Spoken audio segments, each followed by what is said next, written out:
Hello student, আশা করছি তোমরা সকলেই অনেক ভালো আছো।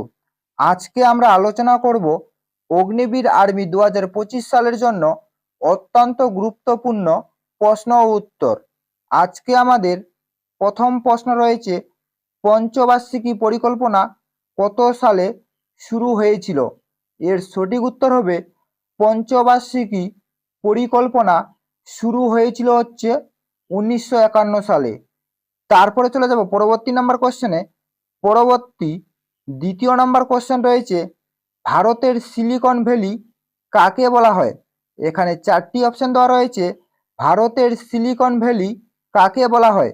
এর সঠিক উত্তর হবে বেঙ্গালুরুকে। তারপরে চলে যাব পরবর্তী নাম্বার কোশ্চেনে।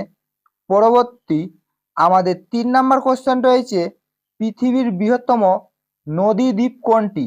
এর সঠিক উত্তর হবে পৃথিবীর বৃহত্তম নদী দ্বীপ হচ্ছে মাজুলি। তারপরে চলে যাব পরবর্তী নাম্বার কোশ্চেনে। পরবর্তী 4 নাম্বার কোশ্চেন রয়েছে, পূর্ব ভারতের প্রবেশদ্বার কোন বন্দরকে বলা হয়? এটা কিন্তু একটি অত্যন্ত ইম্পর্টেন্ট একটি কোশ্চেন রয়েছে। পূর্ব ভারতের প্রবেশদ্বার কোন বন্দরকে বলা হয়? এর সঠিক উত্তর হবে কলকাতা বন্দরকে হচ্ছে পূর্ব ভারতের প্রবেশদ্বার বলা হয়। তারপরে চলে যাব পরবর্তী নাম্বার কোশ্চেনে। পরবর্তী আমাদের 5 নাম্বার কোশ্চেন রয়েছে, দক্ষিণ ভারতের দীর্ঘতম নদী কোনটি? এর সঠিক উত্তর হবে গোদাবরী নদী হচ্ছে দক্ষিণ ভারতের দীর্ঘতম নদী। তারপরে চলে যাব পরবর্তী নাম্বার কোশ্চেনে। পরবর্তী 6 নাম্বার কোশ্চেন রয়েছে, কোন রাজা বিক্রমশিলা বিশ্ববিদ্যালয় তৈরি করেছিলেন? এখানেও চারটি অপশন দেওয়া রয়েছে। কোন রাজা বিক্রমশিলা বিশ্ববিদ্যালয় তৈরি করেছিলেন? এর সঠিক উত্তর হবে বিক্রমশিলা বিশ্ববিদ্যালয় তৈরি করেছিলেন হচ্ছে ধর্মপাল। তারপরে চলে যাব পরবর্তী নাম্বার কোশ্চেনে।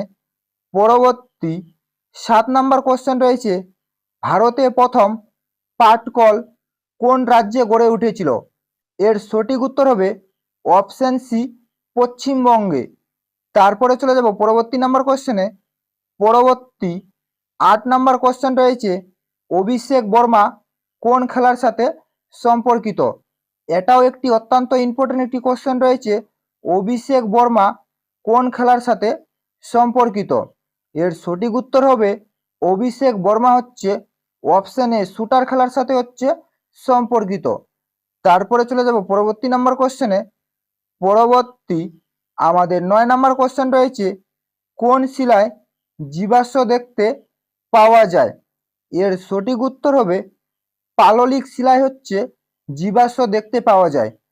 তারপরে চলে যাব পরবর্তী নাম্বার কোশ্চেনে। পরবর্তী 10 নাম্বার কোশ্চেন রয়েছে, ভারত সভা কে প্রতিষ্ঠাতা করেছিলেন?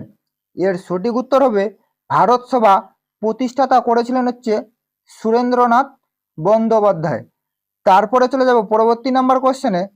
পরবর্তী 11 নাম্বার কোশ্চেন রয়েছে, সিন্ধু সভ্যতার কোন ধাতু ব্যবহার করা হতো না?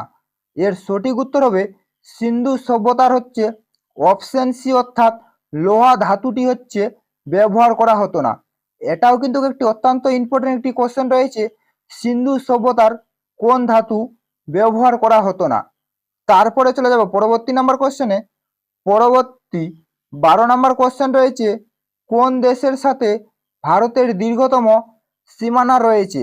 এর সঠিক উত্তর হবে অপশন এ, অর্থাৎ বাংলাদেশের সাথে হচ্ছে ভারতের দীর্ঘতম সীমানা রয়েছে। তারপরে চলে যাব পরবর্তী নাম্বার কোশ্চেনে। পরবর্তী 13 নাম্বার কোশ্চেন রয়েছে, পানাজি কোন নদীর তীরে অবস্থিত? এখানেও চারটি অপশন দেওয়া রয়েছে। পানাজি কোন নদীর তীরে অবস্থিত?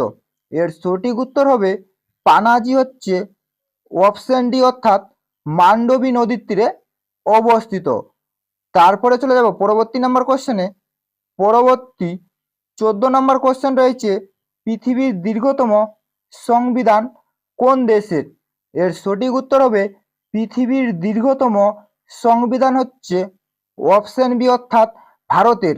ভারতের হচ্ছে পৃথিবীর দীর্ঘতম সংবিধান। তারপরে চলে যাব পরবর্তী নাম্বার কোশ্চেনে। পরবর্তী আমাদের লাস্ট 15 নম্বর কোশ্চেন রয়েছে, ভারতে মোট রামসার সাইটের সংখ্যা কত?